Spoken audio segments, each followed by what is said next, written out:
We look at a shakeup at Goldman Sachs. Global Treasurer Philip Berlinski leaving the company to head to Millennium Management. For more, we are joined by Bloomberg Sridhar Natarajan. This is not the first Goldman talent of a higher scale to be leaving for Millennium, is it? And it won't be the last Goldman executive leaving for Millennium. Phil Berlinski, when he moves over to Millennium formally, he will see some friendly faces around. Justin Gamelik, Paul Russo, Stacey Seelig. We've been joking about this a little bit, but it's not that much of a stretch to start wondering whether we should call it Millennium Sachs. Well, it's interesting. Even over at Goldman Sachs, too, a lot of musical chairs does make room for new people. Carey Halio now joining the management committee to take the role of Phil Berlinski here. What is the task ahead of her when we think about Goldman moving forward? Look, the treasurer at Goldman Sachs is an important role. This is a firm that has been trying to diversify its funding mix. Unlike its bigger bank peers, Goldman doesn't have a flood of cheap deposits to rely on. It has been trying to work down its mountain of unsecured borrowings, and that has been an important priority for the firm. That's what they laid out some 5 years ago at their debut Investor Day. That's something they continue to focus on, and that'll be the task ahead of Carey Halio. Now, who is she? Has been at the firm for over 25 years, generally well regarded, has been the face of the firm to investors and analysts, considered deeply analytic.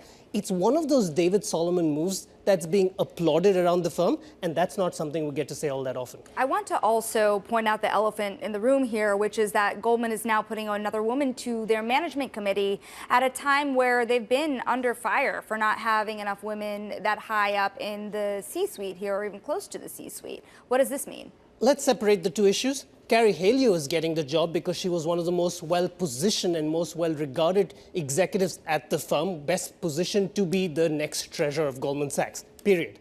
But there is no denying that there has been a big concern and a lot of talking inside Goldman Sachs about the paucity of women in its senior ranks. That's generally been a problem across Wall Street, but in particular at Goldman Sachs, they had pledged to fix it when David Solomon took over as CEO in 2018. Last month, he acknowledged he's not really succeeded on that front, and he needs to show that he's taking charge and will be able to fix it in the coming months and years. Now, a lot of musical chairs on Wall Street today. One other big shocker, not at Goldman, at Bridgewater, hiring Ben Melkman here. Speak about his role and what he's expected to do there. Also, frankly, at a pretty transformative time for Bridgewater. My God, shocker is the absolute right word. How often do we get to hear of a firm like Bridgewater, the world's largest hedge fund, making a hire like this? It's one of their splashiest hires. I mean, I think we say in our story by Nishant Kumar today that it is the most high-profile external money manager that the firm has hired. Ben Melkman, someone who made a name at Brevan Howard, had his own hedge fund, Light Sky, that was backed by Steve Cohen,